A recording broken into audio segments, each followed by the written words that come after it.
Mashhurlikdan voz kechib san'atni butunlay tark etgan o'zbekistonlik san'atkorlar Via Marokian guruhidagi Asal San'at bilan xayrlashgan. U ijodini to'xtatib, hattoki 1.400.000 obunachisi bor Instagram sahifasini ham duetdoshiga qoldirib ketgan. Ma'lumotlarga ko'ra, Asal oila qurish arafasida shu qarorga kelgan ekan. Guruhning Sevib qoldim, hamma harakatda, tanimadingmi kabi qo'shiqlari hit bo'lgan.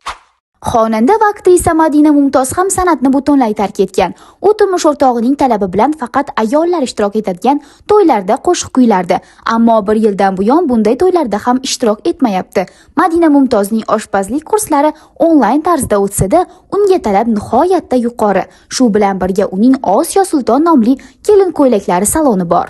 Jurnalist serialdagi Umida. Serialda Umida rolini ijro etgan Madina aslida hayotda muxbir sifatida faoliyat yuritadi. Unga serialdagi ishtiroki ko'proq omad olib keldi, ammo u aktrisalikni davom ettirishni istamadi. Oila qurgach, bor e'tiborini psixologiya sohasiga qaratdi. Hozirgi kunda uning psixologik markazi bor. U sportchi aktyor Mahmud Tursunov bilan oila qurgan. Ularning bir qizi bor.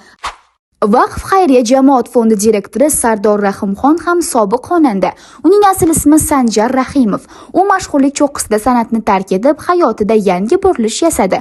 Xonanda ko'pgina davlat tadbirlariga qatnashib, konsertlar bergan. O'zbek konsert tomonidan uyushtirilgan bir tadbirga qatnashmagani sababli litsenziyasidan mahrum etilgan. Keyinchalik u shou biznesni tark etganini e'lon qilgan. San'atkorning Ishonmasman, Malikam endi qara, Sanamjon, Narxi qancha mehrni ayting, Faridam kabi qo'shiqlari hit bo'lgan. 2019-yildan xayriya insonparvarlik ishlariga boshchilik qilib kelmoqda. Uning boshchiligida Yurak amri insonparvarlik loyihasi tashkil etilgan. Aktyor Akbarxo'ja Rasulov ham san'atni tark etgan. Uning kinofilmdagi ilk roli Xo'ja Nasriddin o'yin boshlandi filmi bo'lib, unda epizodlarda ko'rinish bergan. Keyinchalik Yo'qolgan odam, Iblis devori, Poyma-poy, Kechikkan hayot, Sevgini atir 2, Mendirman Jaloliddin kabi filmlarda rol ijro qilgan.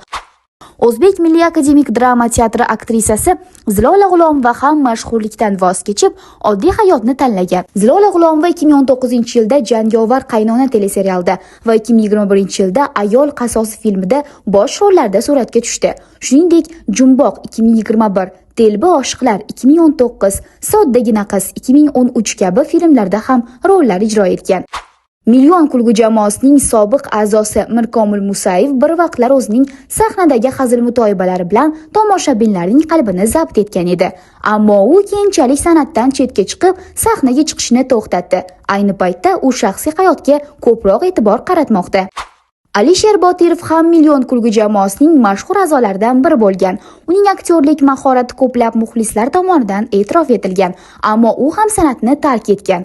Uning san'atdan ketishi sabablari aniq aytilmagan bo'lsa-da, hozirda omma orasida ham kamnamo bo'lib qolgan. Opa-singillar serialda Diyora rolini ijro etgan Kamola Arslonova ham san'atni butunlay tark etgan. U 8 yildan buyon Turkiyaning Izmir shahrida yashaydi. U Mesut ismli kichik tadbirkorga turmushga chiqqan. Ularning Ahsen ismli qizi bor. Kamola Arslonova qo'l mehnati bilan shug'ullanadi. Shu bilan birga onlayn dars o'tib hunarni boshqalarga ham o'rgatadi.